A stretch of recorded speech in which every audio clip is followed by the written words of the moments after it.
Hello, hello, hello. I am your hostess with the mostest on the ball, Terence Crystal, and welcome to another episode of the Triple Threat Podcast, where me and an extra special guest break down and review everything in the arts. Now, today I am joined with the fabulous Riain Cash. Hiya! Hello, hello. Hi, hon. How are you? How are you? I'm great. How are you? Flying it. You're flying it. It's a gorgeous day today. It is an absolutely beautiful day. I had a great time Summer getting is here. here. Now, a little bit of fact about me and Riain is that you were in the year below me at the same university that we went to in Ireland. Yes, indeed. American College Dublin.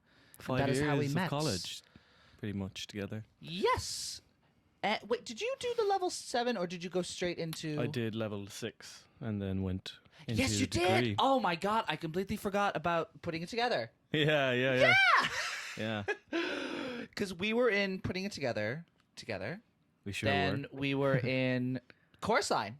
Course line was the next one, Yes. And then I mean, we did some showcases. we and did stuff. some showcases. You were in A Touch of Venus, Yes. and I was in Wild Party, Party. which was our showcase show when I was in third year and you were in second year.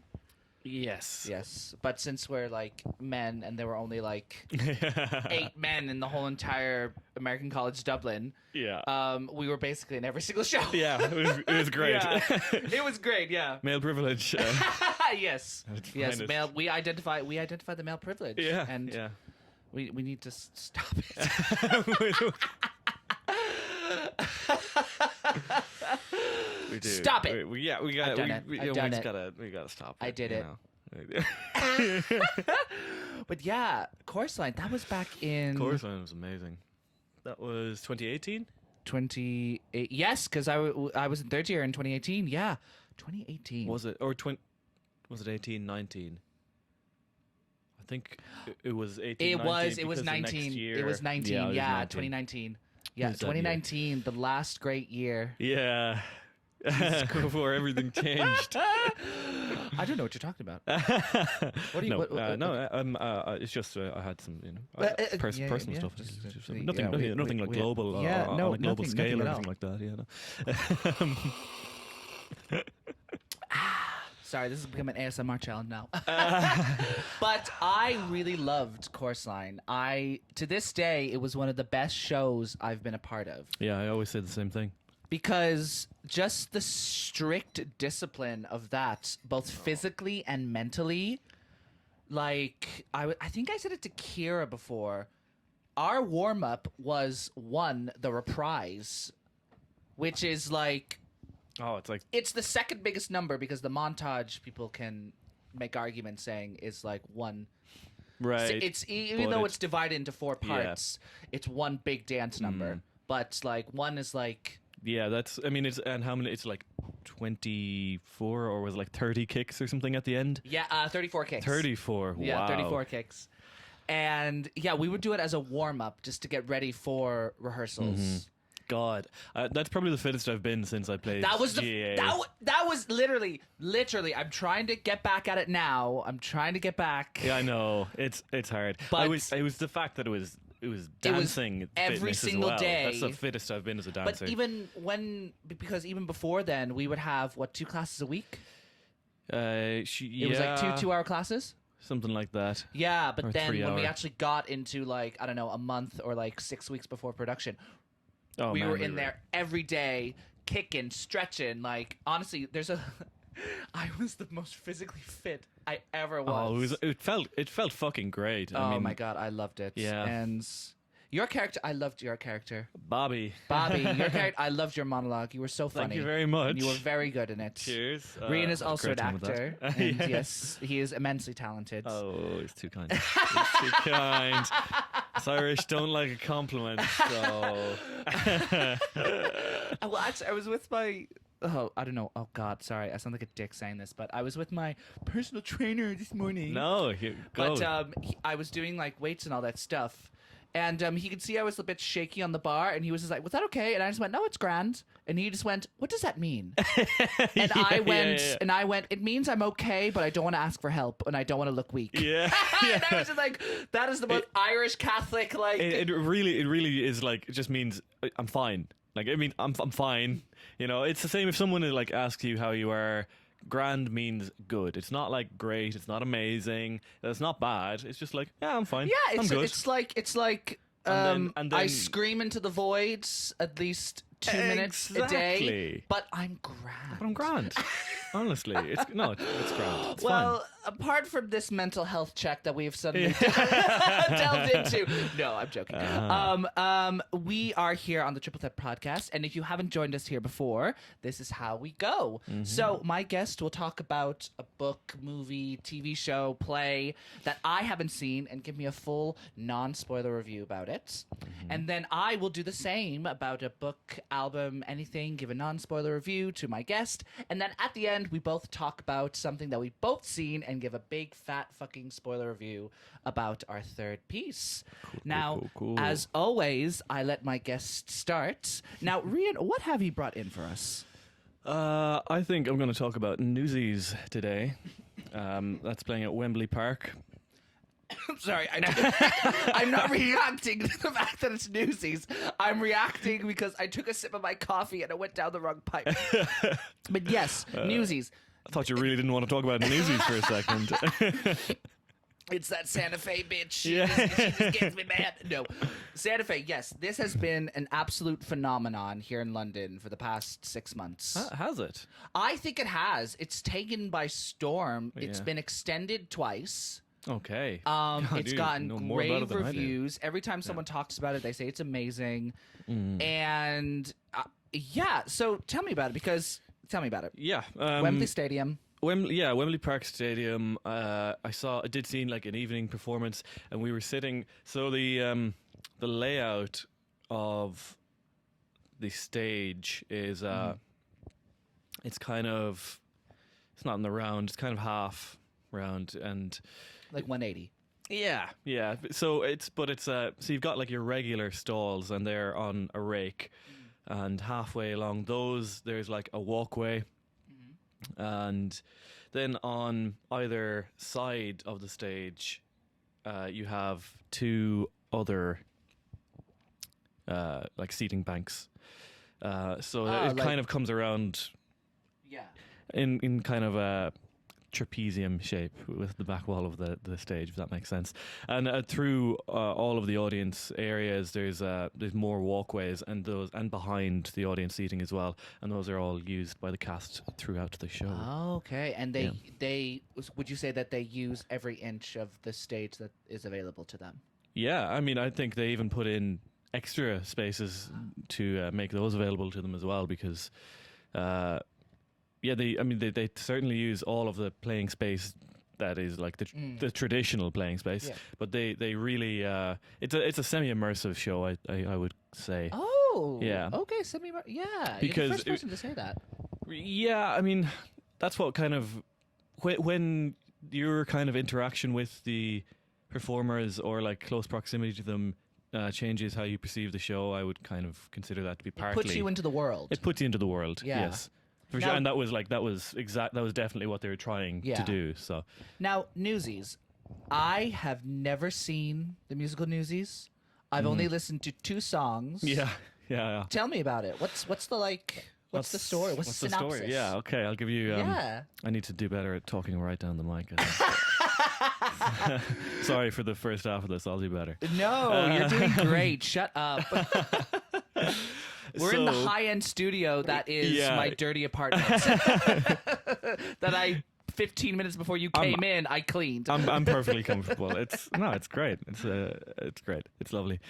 I'm glad to be here. I'm very happy to be here.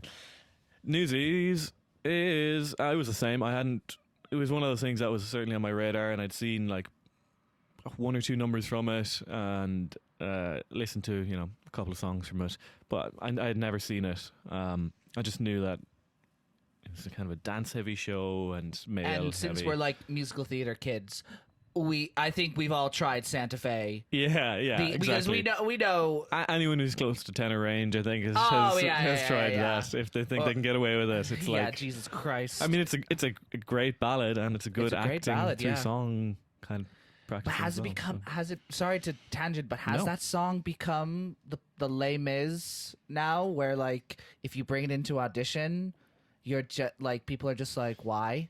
I don't know. I mean, I wouldn't. I don't know. I wouldn't be certain. I would say quite possibly. It's not something I would readily bring into an audition. But if they're looking for a Disney ballad, it's like Disney ballad that literally checks all the marks. Yeah, it's going to be either that or I mean, if you wanted to show range and stuff, it's going to be that or like Hunchback. Yeah.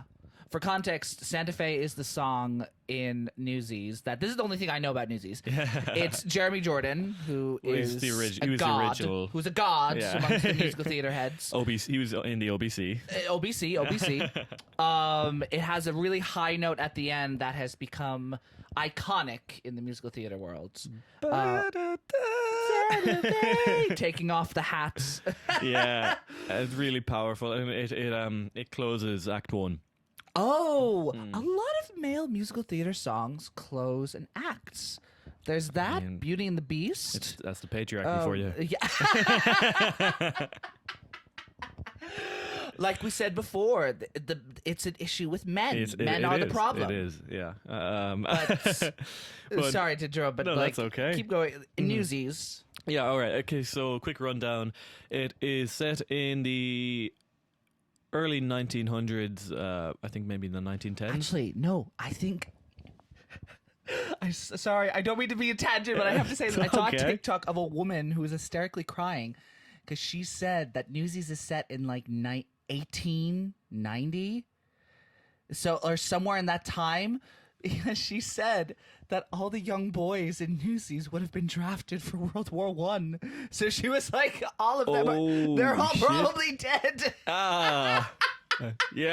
I don't know why I'm laughing at that. It's probably true. I mean, to be honest, they probably weren't going to have a long life anyway. But the way she was more crying and laughing over the self-realization and sadness that all of her favorite characters from her favorite musical would have died in World War I. Some of them would have made it. They just would have been extremely traumatized or shell-shocked. Yes, exactly. But sorry. No, I'm that's interrupting you. For like extra context as well. So these kids, I said they probably wouldn't have a particularly glamorous life anyway, because this is about it's about the Newsies who were kids, like usually boys, or the majority of them were. Who would go out on the street and try and sell newspapers. Extra. Read all about it. Those kids, that they were real, and they were almost like exclusive. That was almost how papers were sold, like exclusively at the time. They were a huge part of the newspaper industry, like fundamental level of making sales, making money. So child labor, and the musical is about the injustice of that. When the price, so the Newsies, what they have to do is buy the newspapers at like kind of whatever the base rate is, and then they sell them on at a profit.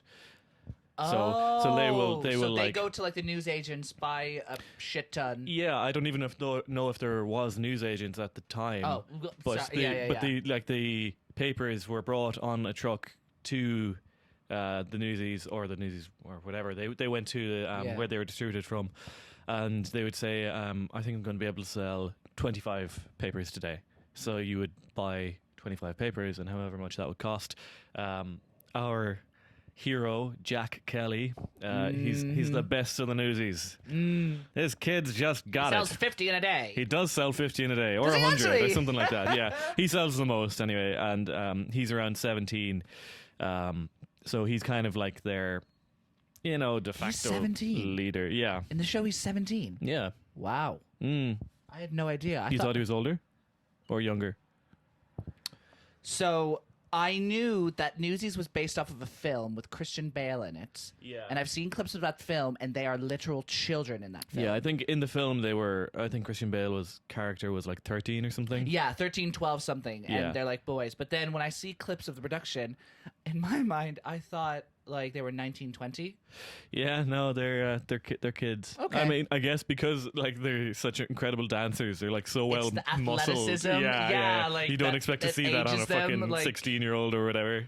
Doing a triple back axle. Yeah, exactly. And they've just got this fucking incredible muscle tone that was just not realistic for someone on their diet. These kids were poor. Kids were basically homeless. A lot of them. These people who were eating a potato. Yeah, yeah. I mean, we shouldn't laugh about it. It was sorry. absolutely horrific. Wow, the way you just shut me down. Yeah, and then laughed immediately On after. my You're good. podcast. You're Wow. good. You're good. But Jack Kelly. Jack Kelly. He is kind of he's their sort of leader. He's inspiration to all the newsies. And this story is about when the papers that the newsies buy go up in price. Oh shit. So the newsies now have to buy these papers at an increased price, and they're not really going to be able to sell them at an increased price, or they're not going to sell as many. So they're not going to make a profit. They're not going to make a profit. They're not going to make the money they were able to, and it's just going to cut their margins completely, and they're going to start starving.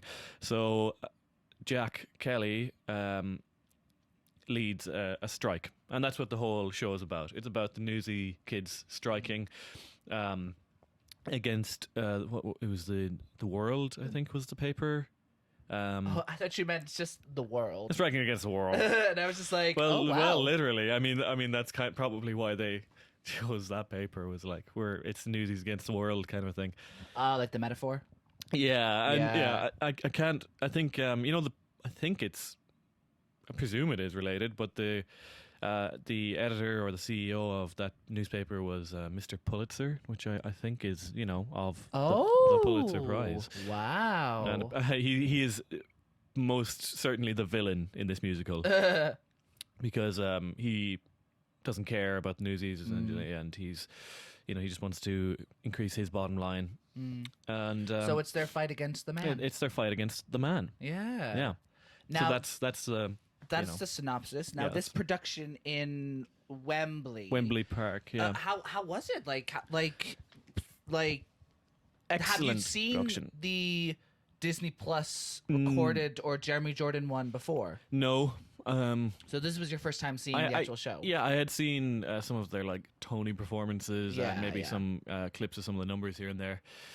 I think this was a superb production of it. I mean, the immersive aspect lended a huge amount. I mean, it gives you this really like childish thrill because you're like, oh my god, You become one of the newsies. They're right there. Like they're all around you, and they're living in the space, and that space you're in that space, and that was, I think, a huge element. It was really important to the show. And obviously the choreography of Yeah. this show is iconic. Yeah. Because how and there are tap dancing numbers in this, isn't it? Yeah, Like King of New York. King of New York is Yeah, the big how is that number? tap dancing number. That was fucking great. Yeah. They had some others, like, I'm not going to say any spoilers, but they had some really cool moments in that where like extra parts of the set that you wouldn't really necessarily expect how they were using them, and yeah, the dancing itself was amazing, but there was just kind of extra feats of performance that again just added to it, and for like the whole show, the choreography was great. I will say, I mean, I'm going to just immediately put a caveat on this in that I think the show itself is where most of my issues script. might lie. Yeah. And, Oh yeah. it's a fun show, but Fun show, music's good, dancing's great. you're really there to see the big numbers. Yeah, That's what I yeah, feel. yeah. Like you're there to see the dancing, and I know there's tons of shows like that, but I just want to admit that, and that's how I feel about it. And the if you think of first act is like incredible. Oh yeah. And there's these massive numbers in the first act. And there's a lot of like drive and forward kind of motion. And the second act is a little bit more like scene heavy. and that's where it falls down. It falls down in the dialogue and some of the like interpersonal play between the characters. Yeah, and some of just the stuff between some of the characters was a little bit like cliche and all that. But it's Disney and it's a Disney musical. They're not easy to get right because I don't know. Yeah, it's kind of a thing when they do get it right. It's like yeah. Gold. I mean, They've struck gold. You don't always get to do the Lion King, right? Like it's or like Hunchback of Notre Dame. Or when you struck gold, you struck gold. But then I feel like with Disney, when you struck gold, you struck gold. But then when you don't really do it, it's just kind of like adequate. Is I mean I only mean that from like a artistic point of view of looking at it as a script or a show or whatever. I mean, I think it's so much fun, and I would definitely recommend people to go see it. It's probably one of the most impressive dance shows at the minute in its own category, because it's that really strong male American jazz style. But also has like the added layer of like just the gymnastics. Of like some of the stuff they're doing, it's just like stressing me out, flip-flops, like everything, just to go back on the dancing, because obviously there are iconic dances in the actual show. That was, when was it released? 2000? Oh, the show? No, I think 2010, 2009. I think you're right. Yeah, because it's coming up to Jeremy Jordan. I think they did it in a college first, and then they managed to transfer it to Broadway. Jesus Christ. Because then I'm going to redact my point, because I was going to say, do they modernize the like kind of iconic choreography? But the show's not barely even 10 years old, so... Yeah, I mean, there's probably... I don't know the original production well enough to confirm nor deny, but there was probably some stuff in there that was very similar, but I think... This is going to sound harsh. I think some of it wasn't to the same standard as Broadway. Really? Now, again, maybe this was a choice. So I know one of the big moments in the Broadway show is they do this number where they're like walking on their hands, and they're like on newspapers. They like pull the newspapers apart. They're doing all of this, like standing on their hands, and they're like dancing just on their hands. It's absolutely incredible. And yeah, because you've got like, I don't know, 8 or 10 men just like doing this, and so seeing them all being able to do that is really cool. Obviously you don't want to copy that, but I did kind of wonder, do you have the same ability? I heard going back maybe 6 or 7 years that they wanted to do Newsies in London then, and they couldn't get the standard of dancers. So maybe that's what put this into my head. Oh, yeah. But I have no idea how true that is. Wow. Okay. But yeah, maybe they just didn't want to copy that. There was other times where people walked on their hands, but there was only like 2 guys that did it. So I'm kind of like, were the others able to? Well, I think there's some shows where when they transfer from Broadway to West End, because there are some who have such a devoted fan base that if you don't give them exactly what they want, then they go fucking crazy. Yeah. Do you know what I mean? Yeah, definitely. Like if you don't change it up a bit, or like if you change it up any way, the fans will like come after you. That is so true. And I really feel like this as a criticism isn't necessarily fair, because those guys, I will never be able to do what they do. They are absolutely these dancers incredible. In the Their show technique is incredible. Insane. Yeah. And like I feel like with even shows like Hamilton, Dear Evan Hansen, and all that stuff that have a big following and all that stuff, when they went to the West End, nothing was changed about it. Like, yeah, it was the same production. It was the same exact production. Well, maybe because the more contemporary ones, you don't actually have to change anything. That's why I kind of redacted my first point because of like changing the choreography. They're still running. Because like something like Oklahoma. Right, Oklahoma is like an old show, and if you bring that back and don't change it at all to modernize it to a new audience, a revival, it's gonna be bad. A revival has to be done in the right way. It has to be like, I get that. Either you wait long enough since the last time it was done that you're able to do it in a grand way that like sort of like it was originally done, or because like Oklahoma I think was one of the last big productions was in like the early noughties, I think, With Hugh Jackman? with Hugh Jackman and. Oh, was that? I think that might have been like 2010 or 2009. No, it was earlier. That was like 2000, I think, because it was before X-Men. Hugh Jackman wasn't that before? That was before X-Men. Yeah. No way. Yeah, really? man. Yeah. Wow. I think it was late 90s into early, and that same production ran into early noughties after Hugh Okay. left. So then that was a very traditional revival. So I get what Yeah, you that mean. was a very And the one that's traditional- running now for comparison was on Broadway and now has transferred to the West End. Completely Whew. reinvented. Yes. Yes. Yes. And it's amazing. Absolutely. But Newsies. But no, Newsies is Tangent. good. How was the direction? Just the general and the Like the and the acting? actors. Mhm. Yeah. Very good is what I'm going to say. Okay. Yeah, I wasn't blown away by the acting.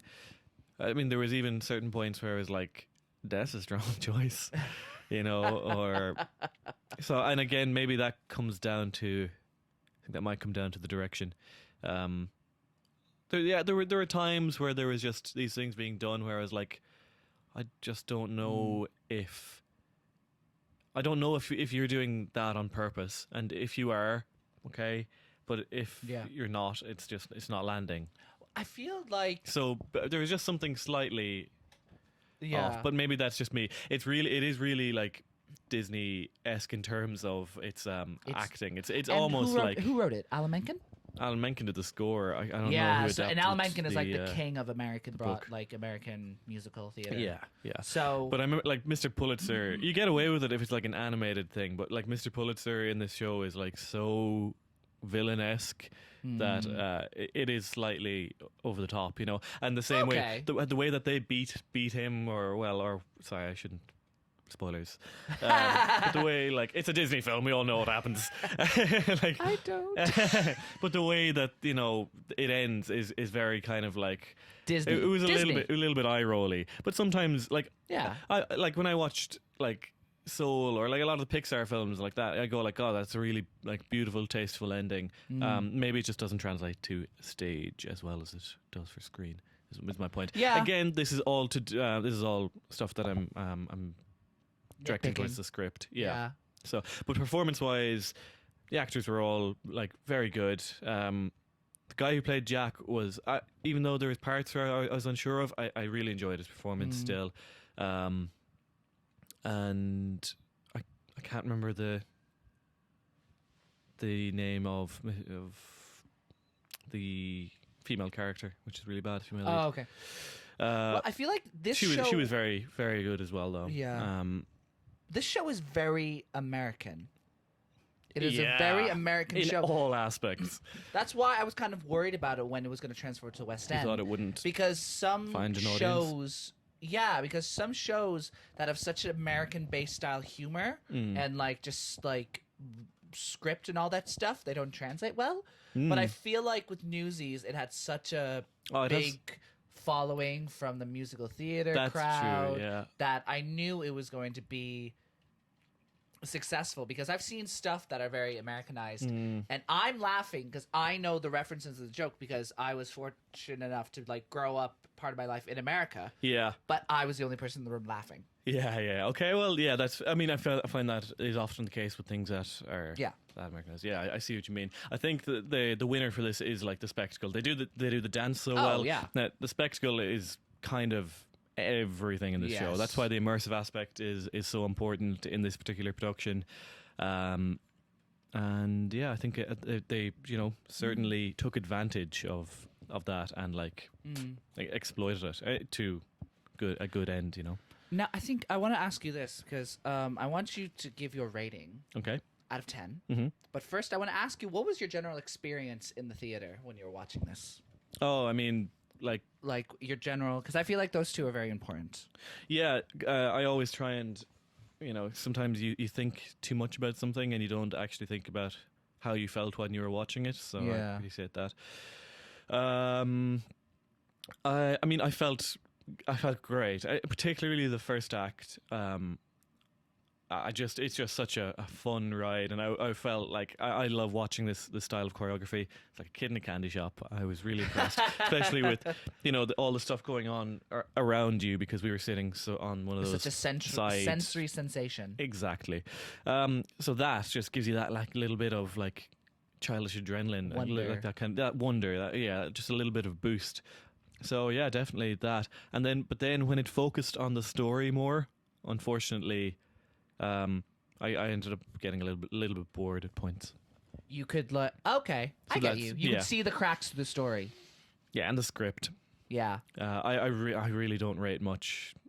I really don't rate the script very much. Yeah, well, it's so hard. I mean, the actual dialogue. Yeah, it's so hard because like the script that was just, like, is like the spine and skeleton of the story, and if that falters in any way, it can reflect. I think you can in a lot of shows you can have a good script without amazing dialogue. If the structure is right, if the right things are happening in each scene, it's still going to kind of connect with an audience. But I think this so obviously had to wrap itself up and wrap up different aspects of the story, and it has to do so much of that in the second act. That there was one scene in particular where it felt forced, the motives and stuff like that, and there's nothing that I don't think the actors could have done to mitigate that. Yeah. So that stuff bored me a bit, because I was like, I know all the stuff has to happen, but I know you have to explain it, but you're not doing it in a very entertaining manner. I feel the same way about My Fair Lady, because I feel like after the first act, because they've won the bet, it's done. Yeah. And then it's kind of like, what does she do now? Yeah. But that's the only loose end, and you could end the show like there if you wanted to.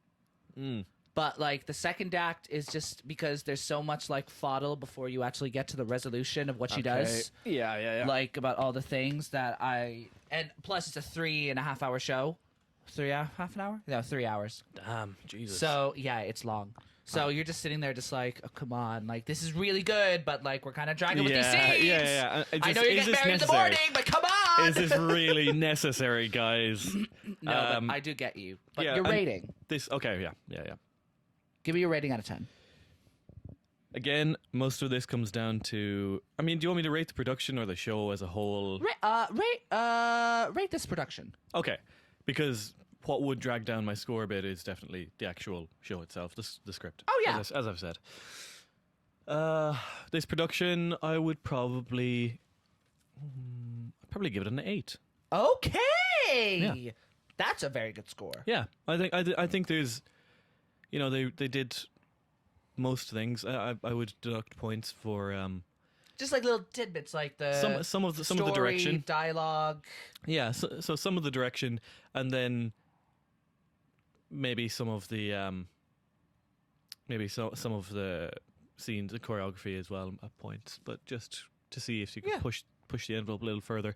I mean, I feel like a bad person even suggesting that they do more with the choreography, because it was incredible, and I don't know the constraints of that. Just knowing what they did in the Broadway production makes you wonder. But 8 out of 10. That's still a pretty good damn score. Yeah, I would say 1.5 of that missing was from the direction. And stuff, so. Alrighty. Well, it's still a really good score. I mean, it was a great show. I have to go see it soon, because everyone's been talking about it for ages, and I see it on my TikTok all the time. Yeah, there's really reasonably cheap tickets out there too. Really? So, yeah. I mean, I reckon you get rush tickets.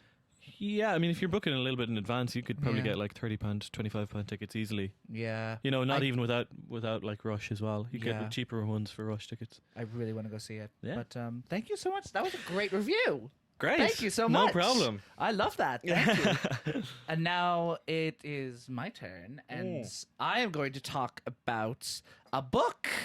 Great. It is called Red, White, and Royal Blue. Mm-hmm. Okay. And it is written by Casey McQuiston. Right. Now, here we are. I'm going to talk about how I found this book. No, actually, I'm going to give a synopsis first. So it's a very short synopsis. It's basically a book where what happens is the son of the president of the United States falls in love with the Prince of Wales. Okay. So Right. it's a gay love story. Yeah. It's gay. I love it. I found this on TikTok. Okay. Now, say what you will about the exposure to the information online and access to it. Mm-hmm. It's a very positive thing, but it's also a very damning thing. But in this case, and TikTok is an example of that, because I've discovered things from TikTok that have not even made it to the local like news. Yeah. Like, you know what I mean? Yep. I was just on TikTok. I was in Paris. And I was on TikTok and I was scrolling. And TikTok is so weird because obviously you like something and TikTok are just like, okay, you like this video, we're going to give you more stuff. Sure. But even if you watch the full TikTok, TikTok will be just like, oh, wait, you watched this full video. You kind of like it then. So here's more. It's Yeah. not even just liking it. It's even watching. Yeah. Which Yeah. I found really cool and weird. But Yeah. I was liking a lot of gay shit, as I do, because I'm gay. Tracks. Yeah, facts. And it was top 3 gay books that I adore, and it was this like TikToker with like, I think this TikTok had like 6,000 likes or something. So was it like, I was just like, oh, okay. And then it did like Song of Achilles, which is a famous gay novel. Yeah. Then it did like Call Me by Your Name. Of course. And then the last one was Red, White, and Royal Blue. And I looked at it and I was just like, huh. I've seen this before months ago, and now it's coming back up. And I was going to the Shakespeare and Company bookstore in Paris, where like Shakespeare used to write his plays. Wow. Yeah, so I walked in, and it was there, and it was for like €18. Okay. Yeah, and I was just like, you know what, fuck this.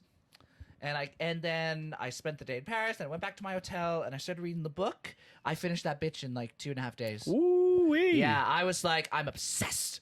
Wow. And a lot of people, like, you know Heartstopper? The gay TV show No. with Kit Connor and Joe yeah. Locke? Yeah, and I haven't watched it, but I know of it. Yeah, well, that is based on a book as well, and it has a massive cult following. Not even cult following, just a big fan base. This book has a similar thing where it has a huge fan base. Yeah, okay. Because then when I started reading it, TikTok knew I was reading that book and went, oh, here are all the fan things, here are all the fan edits. Yeah. And I was just like, oh my God. But this book, I was reading it, I was really invested. Yeah, so it's the American president of the United States falling in love with the Prince of Wales. And it's really interesting because it's very, very, like, there are a lot of gay sex scenes in this book. Wow, okay. Like, a lot. Oh, okay. Which, like, when I was reading it, I was just like, I don't know if that's a spoiler. No, it's not so much of a spoiler. Yeah. Yeah, but like there was just a lot of it which I really liked. It was just unabashedly like. You okay there? Yeah, I'm fine. Sorry, I was just getting a call. I'm just. Should we just cut now? No, it's all right. I'll tell him to call me back. But no, I really liked how unabashedly like gay it was. Like it Okay, was just yeah. like this is a guy and a guy, and they are having sex here now, and then they're talking, and then guess what? They're having sex again. And I kind of liked how it normalized it. Yeah, okay, yeah. Yeah, and like it does good because there's a bisexual character, there's a lesbian character. Great. So it's good for the Good representation. representation. Yeah. And Do you feel the genre of this, because of the amount of sex scenes, like slightly falls into in line with something like 50 Shades of Grey, which was, I mean, well, I think it's is really, it about the sex? No, it's not about the sex. Well, I don't know. That's the thing I'm thinking of. Is Yeah. it like that kind of 50 Shades of Grey for gay people? Like, oh my, this is saucy. And we don't. It doesn't have to be. It doesn't have to be black or yeah. white or that. But I'm just curious But- where you think it falls into. I in don't terms of know. genre. I think it would fall into more. It's more about like their relationship. Okay. And because it's the president's son, Yeah. and the queen's son, Yeah. that there's like this level of secrecy Mm. because as you can tell, like, Yeah, if this were to break out, then it would be huge news. So I think it's more of like the secrecy in which they partake in the like sexual acts Yeah. Okay. that like make it more like profound than just like I'm fucking you with a chainsaw, kind of like. Whoa. Whoa. Like no, like Is that kind of the something that 50 happens? 50 Shades of Grey. Does that not happen? I have no idea. No, not chainsaw. Oh my god. Jesus Christ. I don't want to watch someone get fucked by a chainsaw. I meant like a whip and like leather. Oh, and, fucking like, hell, Terence. I meant Like, chains. Like like chains and whips excite me. yeah, No, come on. like an S&M And type thing. yeah, yes. God, fucking Jesus. Texas Chainsaw Massacre. Texas Chainsaw Gangbang. Yeah, Triple X. But I really liked it, and I think upon reflection, I think the only thing I would ding it is that it does fall into a stereotypical like story arc wise. Like, of course, the boy who is the son to the king and queen, like, of course his family will not accept him, and they can't have the news leaking about his like sexuality, and of course he struggles with that. Mm-hmm. Like, there were just some cliches that I was just like, okay, this is, you know, I kind of know where we're going, and How do you think they handled that in terms of, because I guess you're always going to have like tropes and stories and stuff like that. It was too quickly resolved.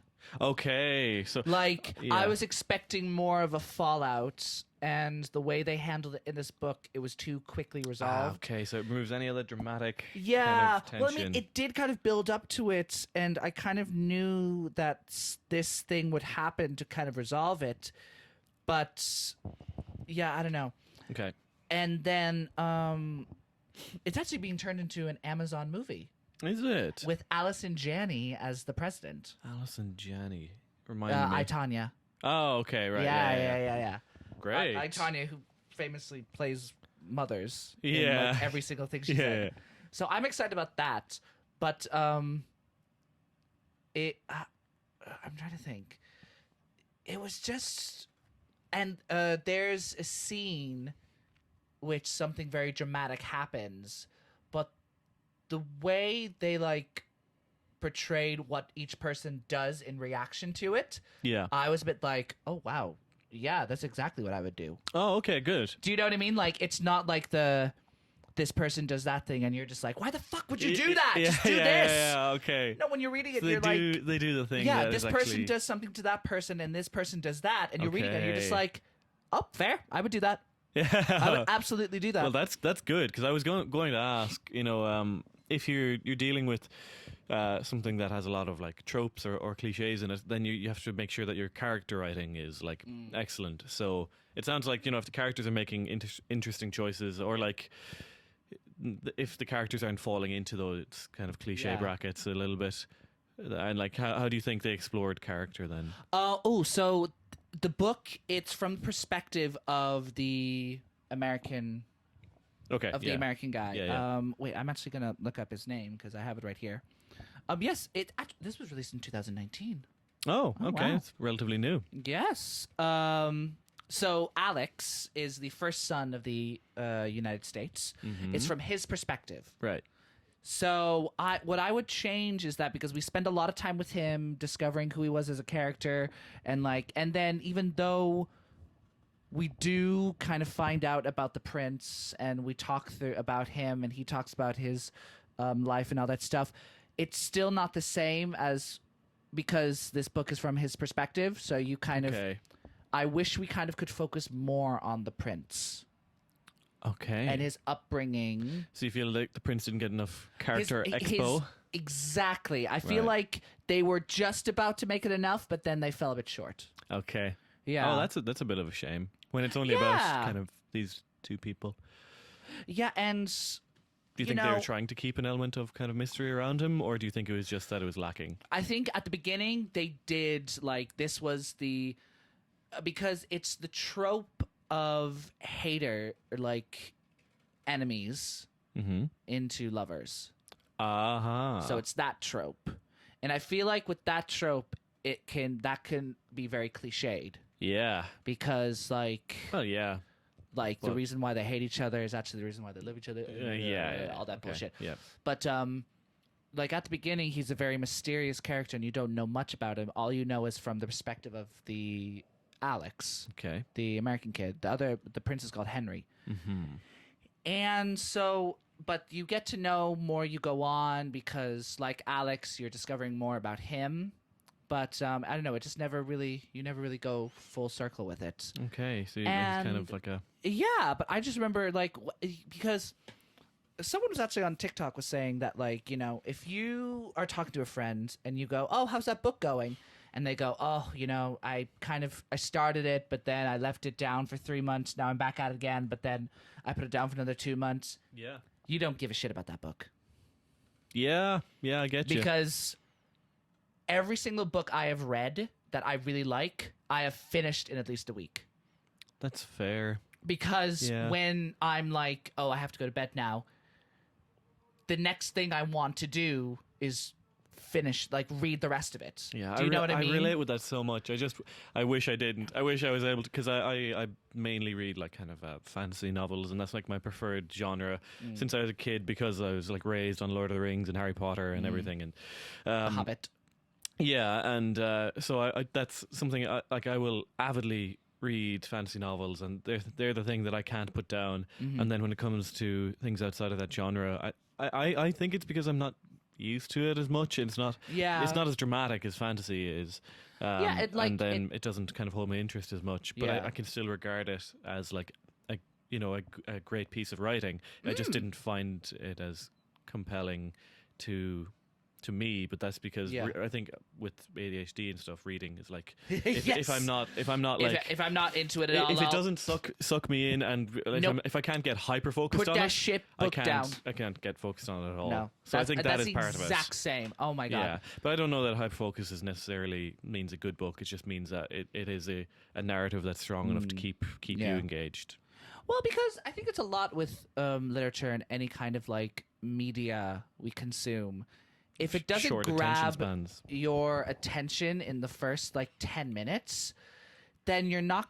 Well, I mean, not even that. We're ADHD, and like if we're not pulled in with like the first 5 minutes, we're like kind of clocking off and like, oh, what's that over there? This? I feel like the first 10 minutes of any kind of piece of art is like the most important thing. For sure, but I mean, I can really enjoy the first 10 minutes of a book and then still lose interest. You can still hate it, lose but interest in it, But do you know what I mean? Like to get you into it, and like, so if like even like if this book, or even actually that Find Me, the sequel to Call Me by Your Name, that had a great opening. Okay, I was like enthralled. I loved it, but then the more I got onto it, I was just like, oh. And then I was just finishing it for the sake of finishing it. Yeah. I still really liked it, but I don't know. I found the ending a bit like weird. Okay. And a bit contrived. But Red, White, and Royal Blue. Yeah, I finished in like 3 days, and then I started to reread it again because I feel like once you do a second reread, you kind of like notice little things, and like I haven't finished it, the second reread, but no, this book I just really liked it. I really liked because the two characters are like 22 years old. Okay, yeah. Yeah, they're like over the age of like 21, 22. So it made, even like going back to the sex scenes, like it made sense because I feel like sometimes you have the there's cliche there's like a spectrum of like what level of romantic experience, intensity, especially for the gay community, because like some people can be like, oh, this is too much, but I've watched straight people fuck for years, so why are you saying that? Yeah. But then it's also like Heartstopper. You have these like 15-year-olds like and you can't have 15-year-olds like having full blown like anal on screen. No, you cannot. Because of the innocence and all that stuff. So this was like nice because that, and you know, you can't have that on screen because of pedophiles. Yes, and but it was like with the amount they were having, it made sense in my head. And I don't know, me as a gay man reading about gay sex, which is rarely written about, I was like, well, not rarely written about, but like.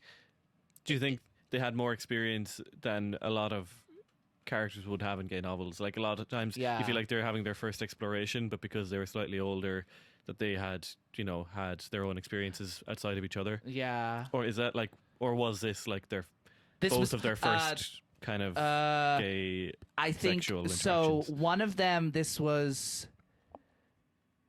One of them, this wasn't their first experience, but like I said, it had to be severely secret. It had to be it had to be deeply buried. Right. And then for another character, it was their first proper experience because the first time they ever even experimented, it was like, I think like any gay guy, it's like you do it with like your college roommate or like your guy best friend when you're like 14 and like you kiss, or when you're 17 and you like. I'm not gonna go more explicit. Okay, right. I think we're getting a little bit personal. But that's a different podcast. That's a different podcast. That's the X-rated on my Patreon for $85 a month. No, but I love this book, and also it I think I'll dig in other points because there are side characters like Alex's sisters and best friends, and then Henry's bodyguards, who they bring into the mix to kind of interact with them, and they're not really kind of fully developed or looked upon, like because they're focusing so much on Henry and Alex. Yeah, that I was just like, oh, I kind of want to know more about you. What's your story? Okay, like what I mean. Yeah, but I don't know. When I was reading it, I was just like, oh geez. And I would say the ending actually, like, because it's set during the president's second election term. If you know what I mean. Yeah. So like, there's a scene where like the votes are being counted, and like you're wondering if she's gonna get it again. Yeah. And even when I was reading it, I was just like, oh my god, is she gonna be president? Oh my god. So I like that, and gets you invested. Yeah, and the way these characters interact and talk, I do like, because it was cute. It was like, and I do think that some of the writing is a tiny bit immature. Okay. You know what I mean? Like, just a tiny bit. Like, there's some lines when they talk to each other, and I'm just like, even though they are 2021, I'm just like, okay, this feels like a 30-year-old trying to write for, a bit for like a millennial trying to write for that kind of shtick. And I could see that sometimes, and I was just like, okay, it's a little bit out of touch. Just a little bit out of touch. But yeah, no, I mean, I don't think I have much more to say. Is that I'm probably going to be the first to see it on Amazon. Like, I'm very excited. Yeah. Definitely. Yeah, and I really, because Amazon they're like, if they believe in a project, Amazon will be like, here's $5 million, do whatever you want. Yep. Like, we've seen it in like The Boys and Invincible. Yeah, which are good examples. And then we've seen it like in Lord of the Rings and Wheel of Time, which are a little bit less good. Really? Is the Wheel of Time bad? I've read all the books, and yeah, because that's fantasy. So yeah, that was one of the Anyway, I love the books, and it just ventures a little bit astray from my liking. Now look, some of it came down to COVID and stuff, but that's a whole other review.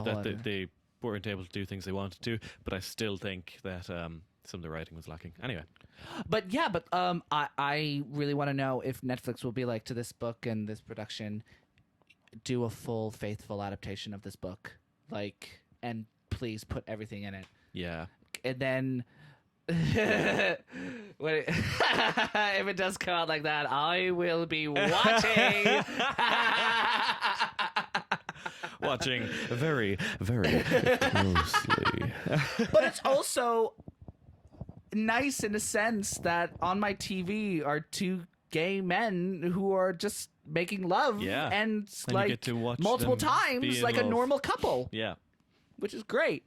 My experience reading this, I actually felt like I was like 20 again watching it. I'm 26, by the way, so it's not that far fucking off. But 20 and 19 are like I was a baby. Yeah, it was like, oh, are they gonna fall in love? Oh, are they gonna do this? Oh, do. So it was That's a very very sweet. youthful experience reading this. Yeah. And I think most falling in love stories should be. yeah. And I think if I were to rate it, I would give it a 7 out of 10. Great. That's a very good rating. Yeah, I would give it a full 7 out of 10. Just like I really loved it, and I'm rereading it. It's just some of the like development of the characters and some of the writing and some of the story just going into stereotype Sure. would be like my main downfalls of it. But yeah, that's my rating of Red, White, and Royal Blue. very solid score. Well done. Go buy it. You get a 50% discount if you subscribe to my page. I don't think you're allowed to say that. Probably not. Yes, so that's my review. And now it's time we both talk about... We are talking about House of Dragon. Yeah, baby. Yes. Yeah, House baby. of the Dragon. Sorry, Jesus That's all Christ. right. I'm so sorry. How I'm so sorry. fucking dare you. How fucking dare House of the Dragon. you. Uh-huh. So, question for you: were you a Game of Thrones fan before House of the Dragon Yeah, came out? I was. And for the 6.5 seasons, were you enthralled and loving it? Yes. I mean, I felt a dip off certainly in the 6th season, though. Really? Yeah, I could see that. I could see it happening. Because for me, my personal favorite season is season 6. Really? I thought season 6 was like a perfect season. I just thought there was like eye roll moments starting to come into it, and then more so in 7. That was more me in 7. Yeah. Yeah. I mean, 7 was just like, I was like, I really see this going in a bad direction, and then you see, then it and then did. you see 8, and like, I remember watching each episode as it premiered of season 8, and I was still like, I was so excited, like I was still really, really invested in it, and I just really wanted it to be good. Turn up the brightness. I can't see shit. Well, yeah, but unfortunately, that by the end of it, by the last like 2 episodes or so, I was just like, fucking hell, like, oh my god. Well, the reason why I asked that is because House of the Dragon is set in the same world as Game of Thrones, and this is a fantasy series based on the material by Mr. George R.R. Martin. And in the show Game of Thrones, there is a character called Daenerys Targaryen, who is of House Targaryen. And this show, House of the Dragon, is based on her ancestors and their rule over the 7 kingdoms before the fall. Before their house Broke apart. yes, and was Yes. replaced by a different royal family and king. Yes. Yeah. And this was released last year. Yeah. This was released August of last year. I don't August, understand okay, yeah. time. I know, that was fast. And like we said, Game of Thrones was a culture phenomenon. Oh man. From 2011 to 2018, 19, I think. 18, 19. Yeah, I think it was one of those Around 2 then. years. And like you literally saw in every single aspect of pop culture, it was just ingrained in us. And then, I'm sorry to say, but the last season 8, was so bad that I think it just erased it. It really did. It wasn't like outcry, of like, oh my god, it should have been better. And there was there's pockets of that. I think most people had been so invested in it that they saw the end and were just like, I'm forgetting about that.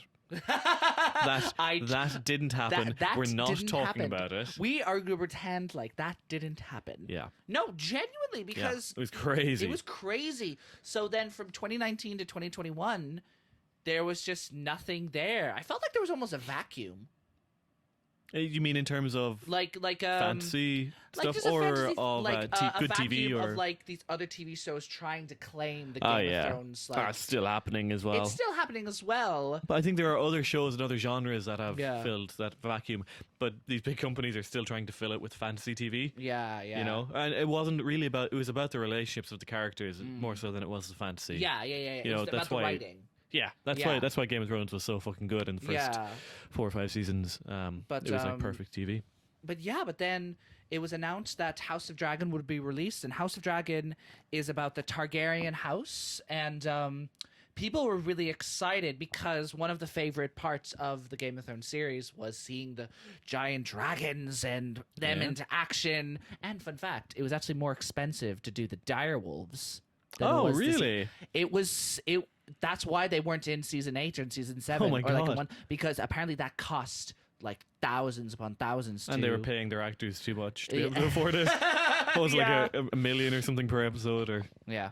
Well, I mean, in fairness, if I was an actor in doing like 8 years of that show, and I was one of the main characters not dead yet, I'd be like, yeah, I want $1 million. give me the money. Yeah.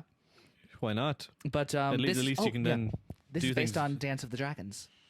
Yes. Which Yes. is, Did you read the book? No. Okay. I haven't read the book either. But what I did do was I watched someone do like a 30-40 minute like cartoon animated like storytelling on YouTube. Nice. With like they got the actors from Game of Thrones to like I'll send you the link to it. That's cool. Yeah, and they do the whole story with all the 5 different actors from Game of Thrones. Wowee. Yeah, and it's like it's not fully animated. It's like a picture book. Oh, okay. With a little bit of motion in it. Yeah. Like, yeah. But it's really cool. think I know the style. Yeah. But when you heard that they were doing the series, were you like immediately like, yes? I was mixed. Game of Thrones ended so badly that I was like, I don't think I can accept that this is going to be good. And so at first I was very mixed, and I kind of stayed that way. I was like, I really did not get my expectations up. I was the same. Yeah, I was like, I'll watch it. It's going to be what it will be. I'm not expecting a lot from this. Yeah, I fully agree with you. Like, yeah, I remember just being like so disappointed with season 8 that I was like, okay. I've been hurt before. I don't want to be hurt again, baby. But then when I found out that the 2 directors who did do the original Game of Thrones weren't going to be a part of it, and that George R. Martin was going to be very close to like supervising the script, I was like, okay. Yeah. Okay, I have a bit more trust in this than I did before. Dan and Dan, yeah. The devil. Do you know why they rushed it? They were not interested in it anymore, No, right? Because they got offered a Star Wars gig. Yeah, that's what I was going to say. That they were focusing on their like next project, and the thing that they had spent fucking like 10 years making was. And by the way, again, first couple of seasons are some of the best television you'll ever watch, and they did that, and then we're just like, I don't really care about this anymore. And it's like, fucking hell. Like, you have the chance to put something into like the artistic canon of this earth that could be regarded as one of the best things ever made for the screen, and you just have gone like, I don't care anymore. Like, psychopath. Like, God, I'm sorry. But then that Star Wars project got cancelled. I didn't know that. Yes, that's so it got good. fully cancelled. Oh, that really actually kind of makes me happy. Because fuck those guys. Actually, I want to see who the creator of this show is. So it's Rian Condal and George R. R. Martin. What has he done before, Rian Condal? Rian Condal.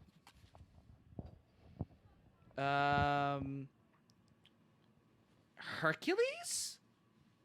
What? Not Hercules, the Dwayne The Rock Johnson film. Yep, Hercules, the Dwayne The Rock Johnson film. Oh.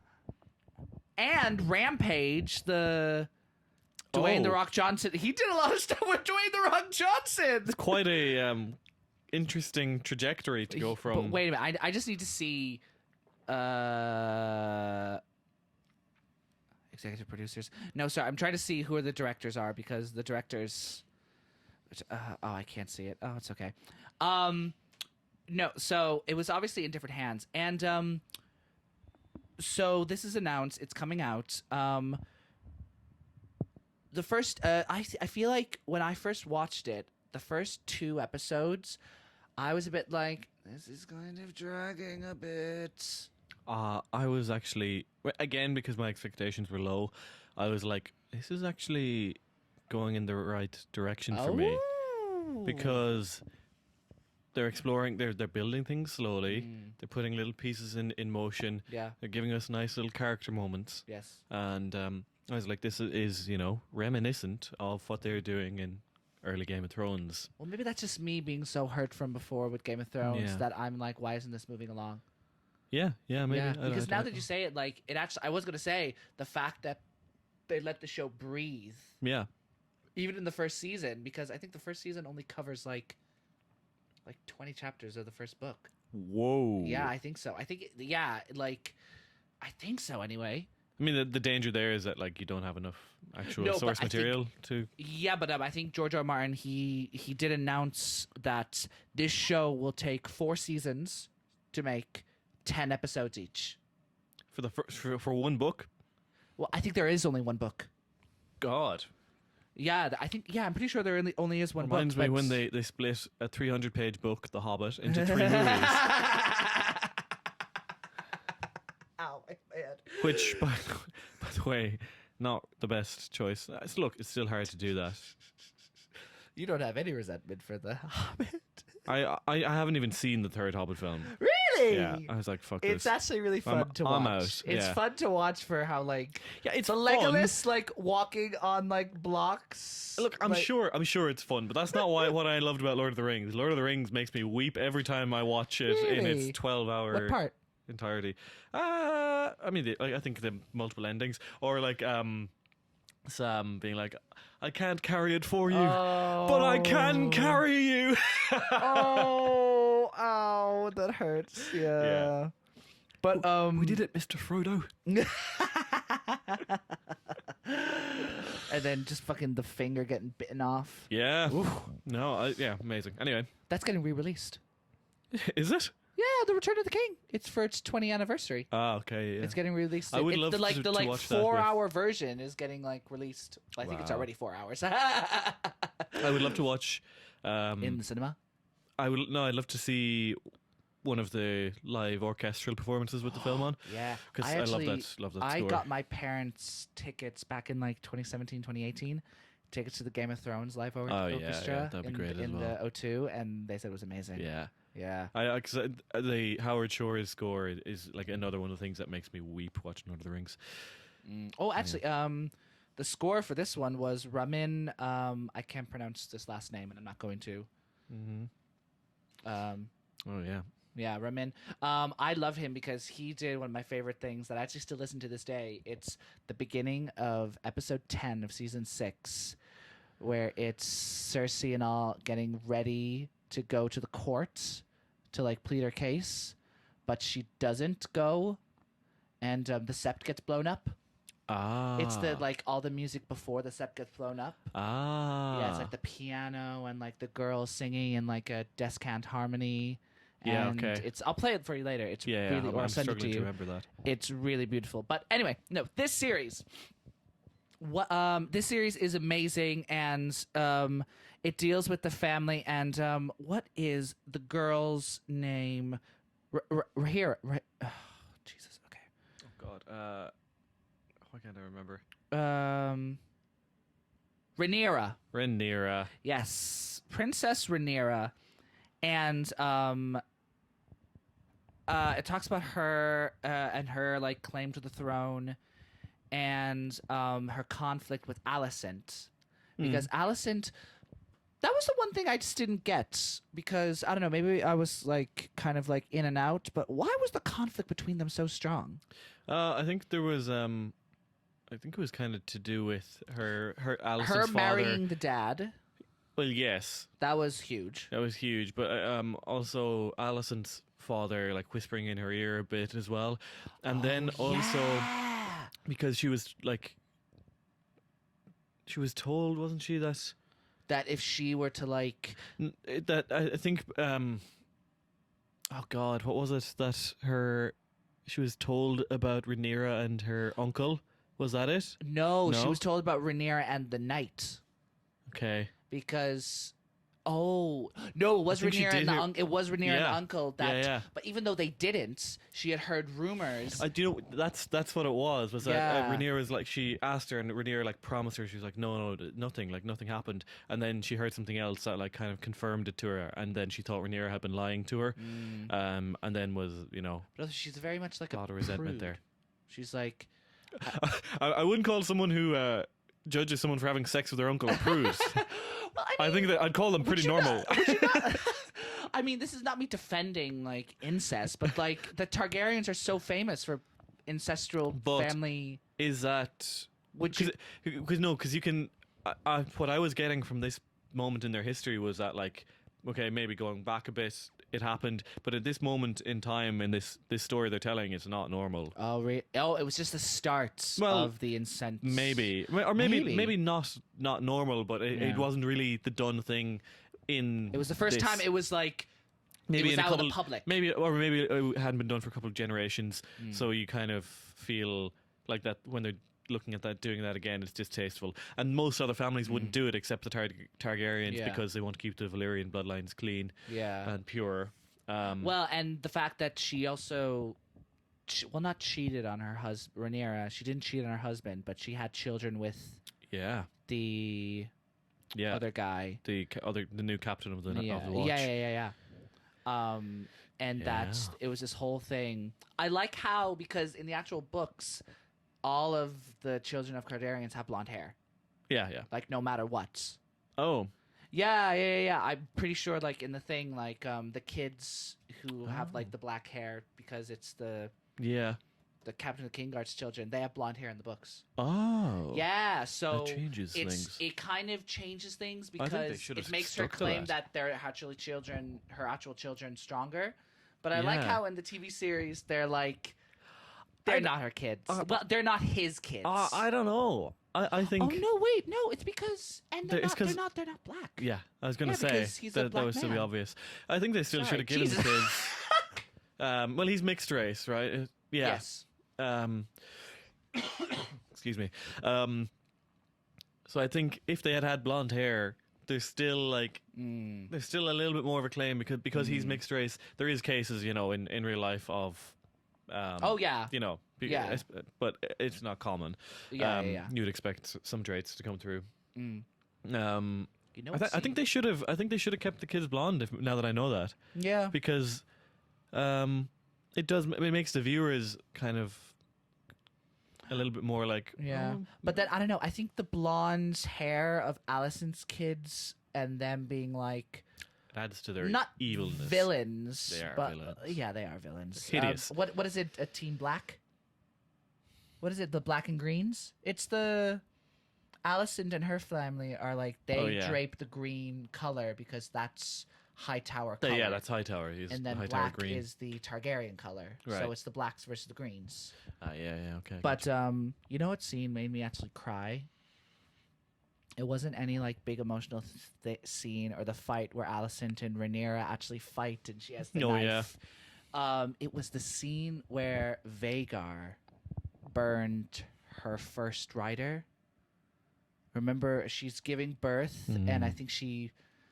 It's the similar thing at the beginning, because at the beginning the king is given a choice: save the wife or save the baby, and he goes save the baby.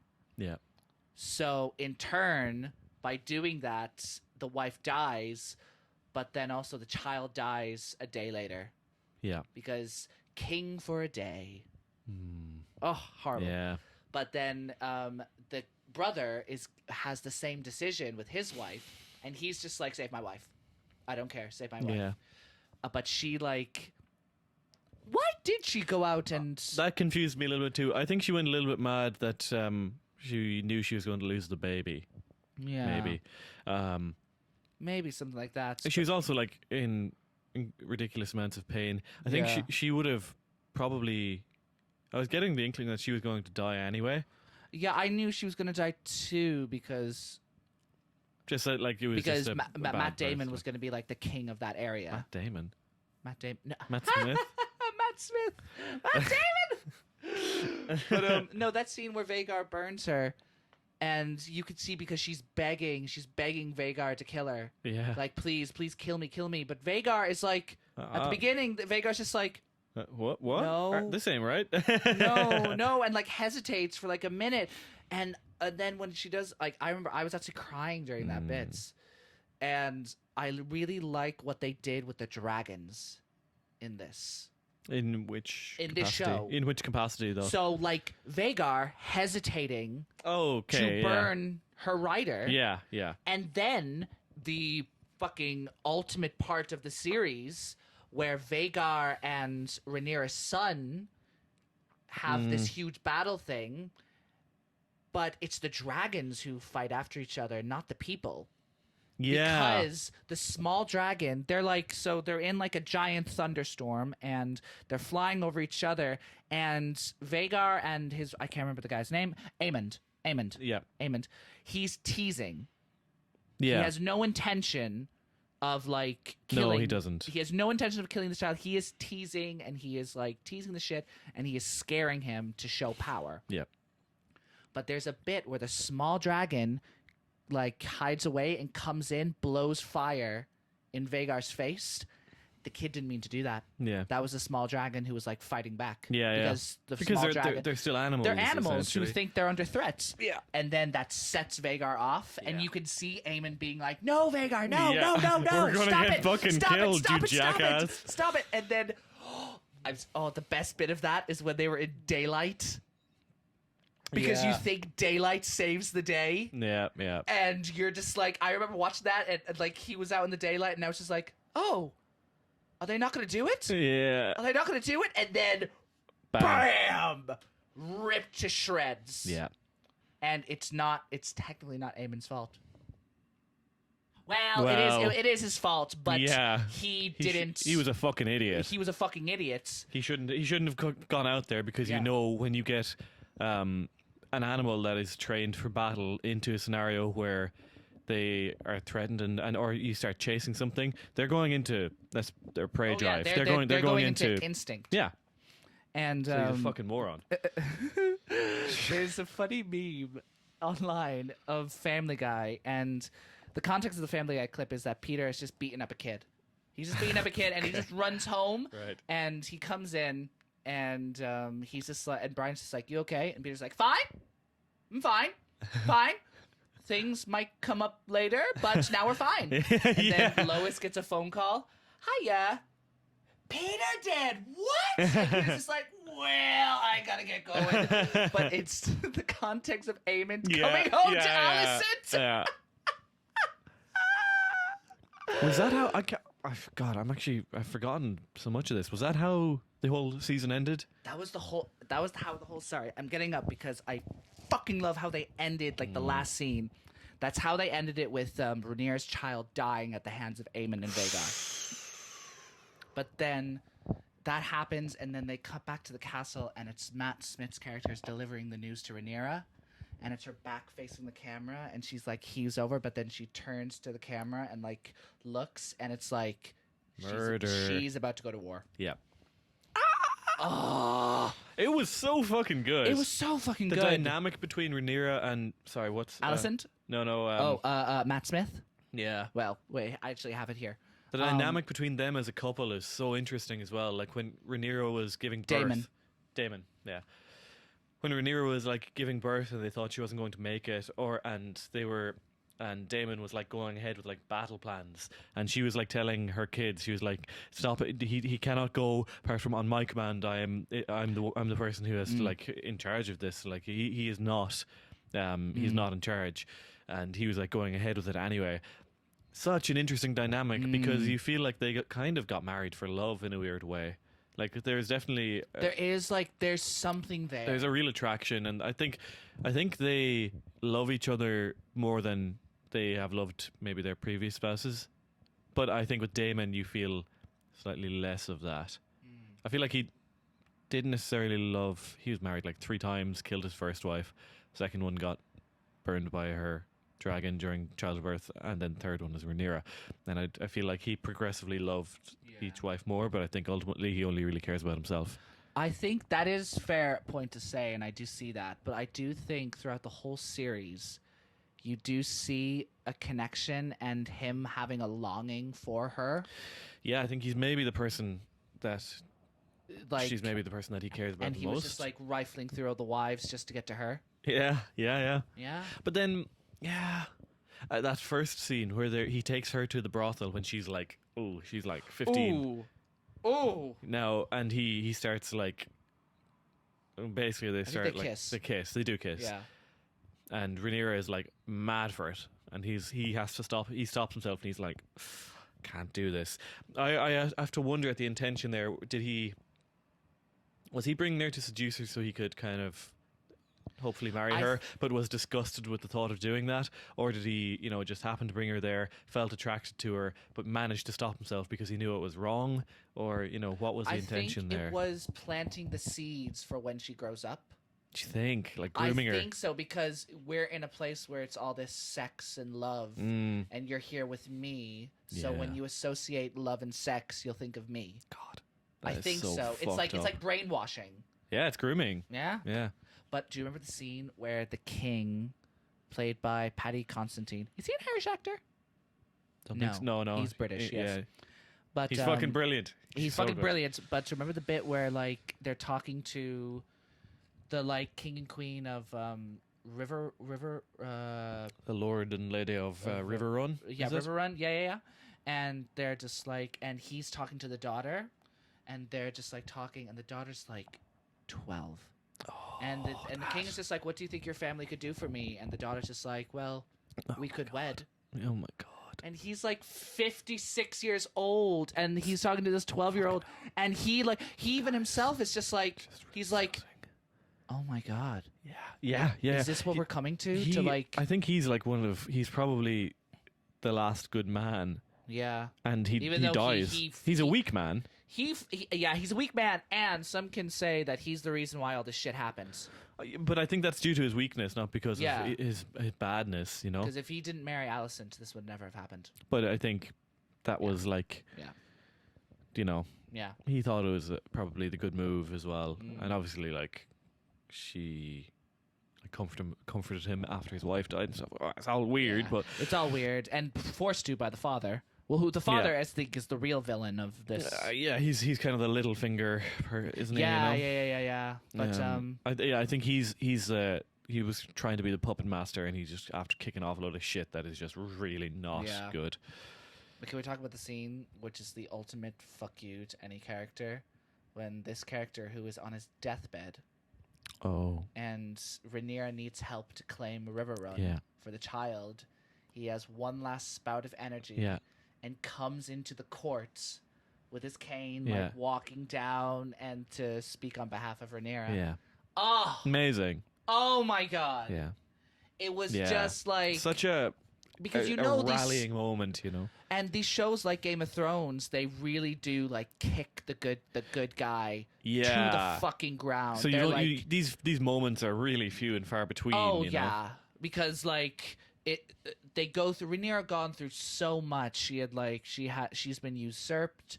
She was also in like a loveless marriage with someone who wasn't attracted to her because of his own sexuality, and I did like how they kind of had a deal. Yeah, I liked the deal too. I liked the deal, and I liked how he got away because they faked his death. Yeah, and how like Rhaenyra and Daemon just kind of took the blame for that too. Yep. Off Loris. Yes, Loris. Yeah. That's the name of the husband that died. That they faked his death. Yeah. That and Loris's parents then think Rhaenyra and Daemon killed him, but they didn't. But they took the blame anyway. Yeah. And it was just. It was also so nice being back in the world of Game of Thrones. Yeah. Because I feel like I said, there was this vacuum when Game of Thrones left, and it left such a sour note that there were these other shows like Stranger Things and all that stuff. Even though I fucking love Stranger Things, I think Stranger Things is great. Yeah. It's not the same world as Game of Thrones at all. Point blank, not at all. Yeah. So being back in this world, and even though I liked the connection between the dragons and the characters in this and how it was more fully explained. Yeah. Because even in Game of Thrones, they didn't really... I think that's because, as well, dragons haven't been seen in the world for so long that no one really knows how to interact with them. So, like, Daenerys has to figure it out on her own, whereas we're living in... House of the Dragon, we're living at a time where dragons where everyone has a dragon. They're much more common, so there's a practice for like training for like rider and all but even like the personal stuff, like the scene where Rhaenyra has the stillborn, it cuts to clip of her dragon screaming in pain. Yeah. Do you know what I mean? Like, Yeah, I yeah, liked that kind of connection. And like even what I said before, the fact that Vhagar just went off the rails and killed the small dragon, and then the small dragon fought back. It's these little character moments of these dragons that I found really interesting. Yeah. And I'm really interested because there's a scene in like the second or last episode where Matt Smith goes into a cave and sings a song Yeah. to like claim Yes. one of it's like a big dragon, but it's not the biggest dragon as well. Yeah. But that is the ultimate like teaser for season 2. Yeah. I think, yeah. It But, just reminds me of how fucking cool Matt Smith's character is, Damon. Yeah. Hey, like, you want to... He's an not, asshole. He's a an fucking asshole. asshole. He's such a fucking He's an prick. asshole, but you still go back to him every time. You do, and he just has these moments that are just like, oh, you're so fucking badass too, though. Like, Oh, like when he sliced the head off the guy for calling his wife a whore? well, Dad, and remember that like fight scene? In, like, When he goes against the crabs. Yeah, and you think Ooh. oh my god, he's a goner, and then you're watching no. him. He's like dodging, zigzagging, man. like fucking going Yeah, in, yeah. like, oh my god. But it starts out, and you're like, oh, he's an idiot. He thinks he's better than he is, and you're like, oh, wait, never mind. He's incredible. Never mind. Yeah. Yeah. And that is so cool. Oh, so cool. And you don't want it to be because he's a fucking wanker, but like, yeah. But that's the great thing about a TV show. All these you characters gotta make aren't it- just like yeah. one-sided. Yeah, Like, because even one-dimensional. Rhaenyra, oh, there's stuff I really. there's stuff like you like. You're just like, bitch, what are you doing? Yep. Why are you sleeping with your Kingsguard thing? Why did you have children with Yeah. like the thing? multiple children. Multiple children with like the affair. Why couldn't you have at least one or two with your actual like husband? Like, Yeah, I think they said he tried. But yeah, they did say wasn't he able to. tried, but they couldn't. But yeah, but every character has a huge flaw. And you know what I really liked, which I think is a bit underrated? The opening, I think it's episode 9 or 8, where the king dies. And Yeah. they try to keep everyone in the castle from spreading the news. Yeah. I love that because it felt like a prison. Yeah. Because and everyone was just like, and oh yeah, your man Christian Cole, the knight, what a bastard! What a again, like George R. R. Martin does this amazing. The way he like twists and turns character arcs and how he makes you feel good and bad things for everyone. Like you really like Kristen Cole at the start because you know. Yeah, you him and think he's Rhaenyra have this a cute good thing, man, and he's yeah. a really loyal knight. And then, fucking, he just goes off the deep He end. goes fucking off the deep end, And you're like, he's about oh, to kill himself. you're crazy. He's about to kill himself. Well, look, that's fair. He did something that was absolutely despicable, which he shouldn't have done. yeah, He fucking Goes nearly against, beat someone to death, like for like going against Queen Alicent. yeah. He like smashed his head onto the table. Yeah, no, that as well. But Oh. remember when he was still, wasn't he still with Rhaenyra when, or did Rhaenyra? Who did he beat to death? Remember at the banquet? Oh my god! At the banquet. beats the prince's lover. Loris's lover, yeah. Oh, just because the lover was like to him, "I know what you did. I've done the same. We can help each other out." Yeah, and he felt threatened by that. He felt threatened, And he, in the middle of the banquet, he just fucking like, Oh my god! Did he kill him? He killed him. He killed him, yeah. His like skull was literally like concave. oh fuck yeah, oh Jesus Christ. Jesus! Yeah, but that's what I Oh. mean. It's like you like this guy up until this point. He's obviously under a lot of stresses because like he's breaking his oath by sleeping with Rhaenyra.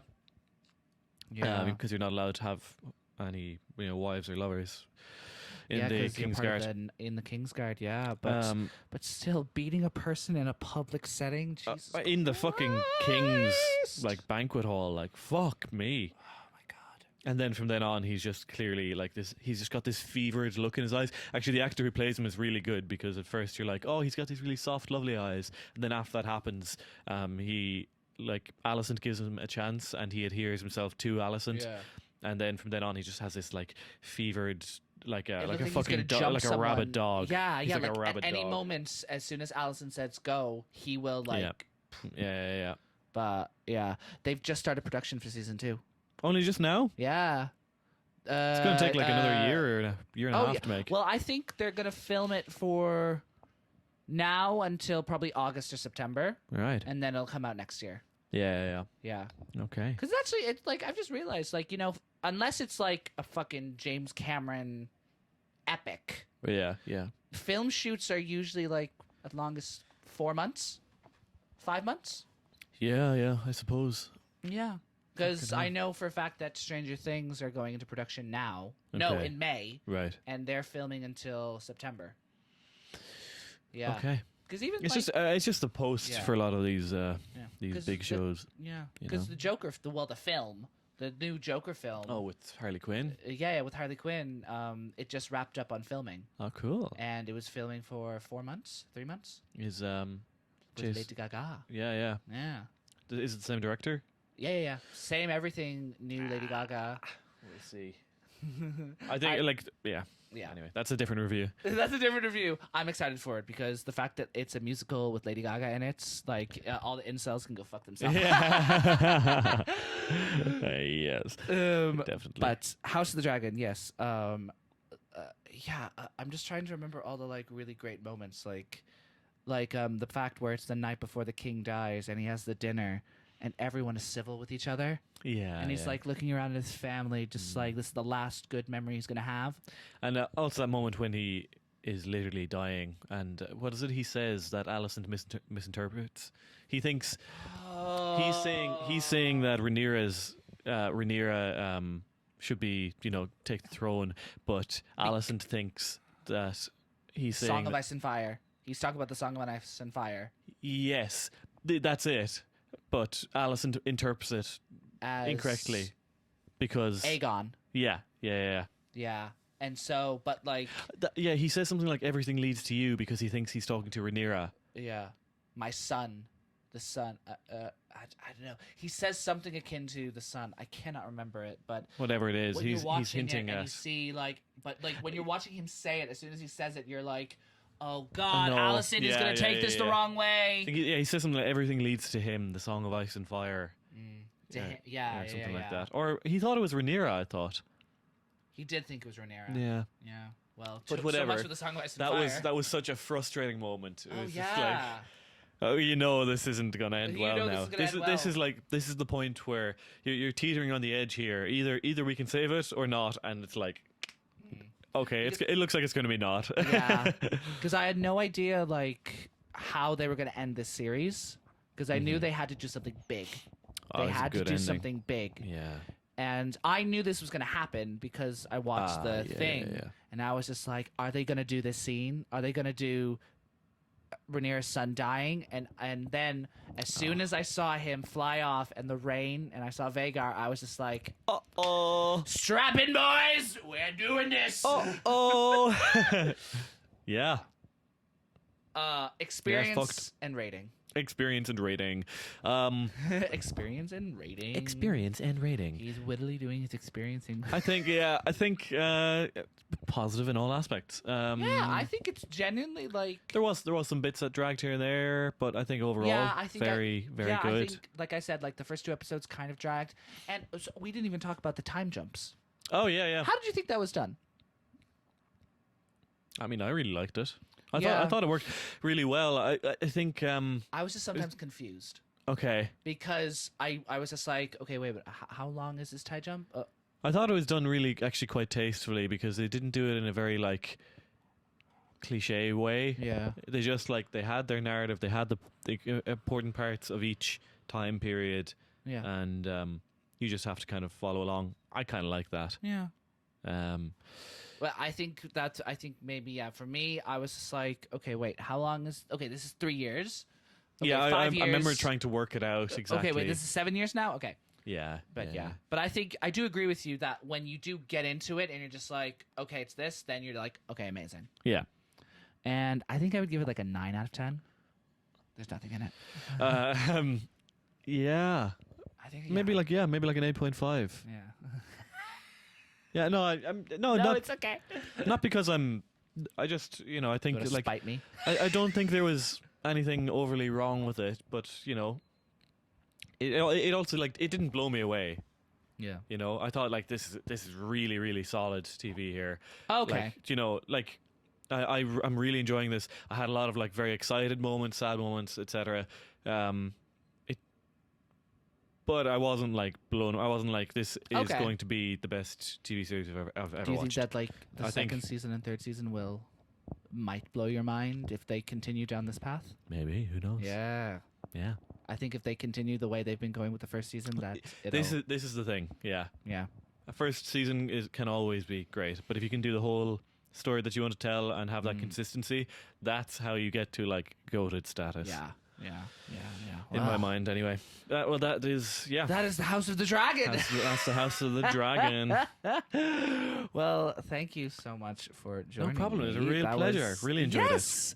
Before we go, do you have anything you'd like to say? Any final words? Anything to plug? Anything? No, nothing. No, nothing to plug. No, I've asked like 4 people out of the 8 episodes, Yeah. and everyone's just been like, No.